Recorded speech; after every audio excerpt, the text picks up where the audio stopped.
বিনিয়োগ বান্ধব ও প্রতিযোগিতামূলক পরিবেশ সৃষ্টি করা হচ্ছে এই লয়ের মাধ্যমে। ইন্টারন্যাশনাল টেলিকমিউনিকেশন ইউনিয়ন সহ আন্তর্জাতিক মানদণ্ডের সঙ্গে সামঞ্জস্য বিধান রাখা হয়েছে। অনেক ক্ষেত্রে দেখা যায় যে বাংলাদেশের আগে এমন কিছু মেজার নেওয়া হতো, বিটিআরসি নিত, সেটা আসলে ইন্টারন্যাশনালি যেটা মানদণ্ড, যেটা বেঞ্চমার্ক, সেটাকে ফলো করতো না। এবার এনশিওর করা হচ্ছে যে যাতে সেই বেঞ্চমার্কটা আমরা ফলো করি।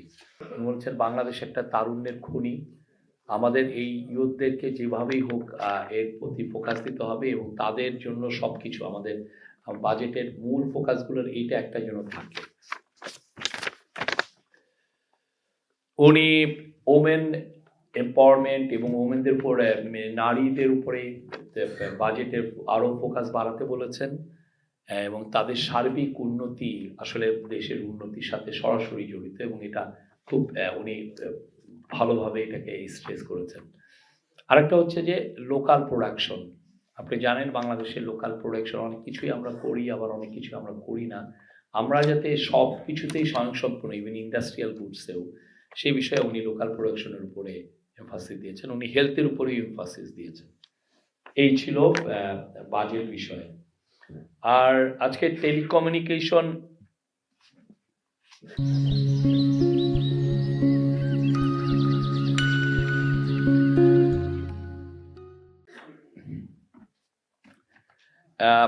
আজকে একটা বাংলাদেশ টেলিকমিউনিকেশন সংশোধন অধ্যাদেশ 2025-এর খসড়া চূড়ান্ত অনুমোদন হয়েছে। এটাকে আসলে আগে যে লটা ছিল সেটাকে আধুনিক ও যুগোপযোগী করা হয়েছে। এটার ফলে ইনশিওর করা হচ্ছে যে যাতে বাংলাদেশের ভবিষ্যতে কোনো সময় যাতে ইন্টারনেট 1 মিনিটের জন্য বন্ধ না হয়, এই বিষয়টা এখানে খুব জোর দেওয়া হয়েছে। আর যুগোপযোগী করা হয়েছে নিয়ন্ত্রণ কাঠামো শক্তিশালীকরণের মাধ্যমে বাংলাদেশ টেলিযোগাযোগ নিয়ন্ত্রণ কমিশন মানে বিটিআরসির ক্ষমতা, কার্যকারিতা ও জবাবদিহিতা সুসংহত করা হয়েছে। গ্রাহকের তথ্যের গোপনীয়তা ও সেবার মান নিশ্চিত করা হয়েছে। প্রতারণা ও অবৈধ কার্যক্রম প্রতিরোধ করা হয়েছে। আপনি জানেন টেলিকমিউনিকেশন বা ইন্টারনেটের মাধ্যমে অনেকে এই জালিয়াতি অসম্ভব রকমের বেড়ে গেছে, সেটাকে আসলে অ্যাড্রেস করাটা এটা এখন খুবই জরুরি। তো এই লটা আমরা আশা করছি যে এটা হেল্প করবে। জাতীয় নিরাপত্তা ও ডিজিটাল অবকাঠামো সুরক্ষায় আইনগত ভিত্তি সুস্পষ্ট করা হয়েছে। জাতীয় নিরাপত্তা ও ডিজিটাল অবকাঠামো সুরক্ষায় আইনগত ভিত্তি সুস্পষ্ট করা হয়েছে। বিনিয়োগ বান্ধব ও প্রতিযোগিতামূলক পরিবেশ সৃষ্টি করা হচ্ছে এই লয়ের মাধ্যমে।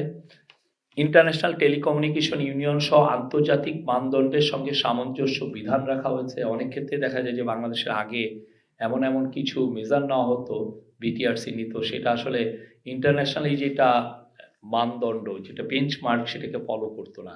এবার এনশিওর করা হচ্ছে যে যাতে সেই বেঞ্চমার্কটা আমরা ফলো করি।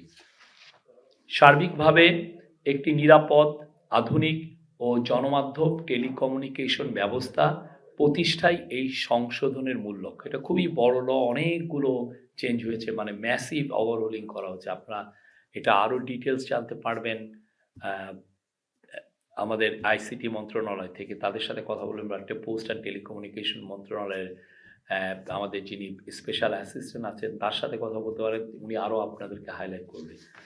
এই অধ্যাদেশে বিটিআরসির ক্ষমতা, কার্যকারিতা ও জবাবদিহিতা নিশ্চিতকরণের নতুন বিধান সংযোজন করা হয়েছে। প্রতিষ্ঠানের মানে বিটিআরসির সার্বিক কার্যক্রমে স্বচ্ছতা ও জবাবদিহিতা নিশ্চিত করার উদ্দেশ্যে স্বচ্ছতা, আমি কোট আনকোট স্বচ্ছতা ও জবাবদিহিতা কমিটি আনকোট, এই শীর্ষক একটি কমিটি গঠনের প্রস্তাব করা হয়েছে।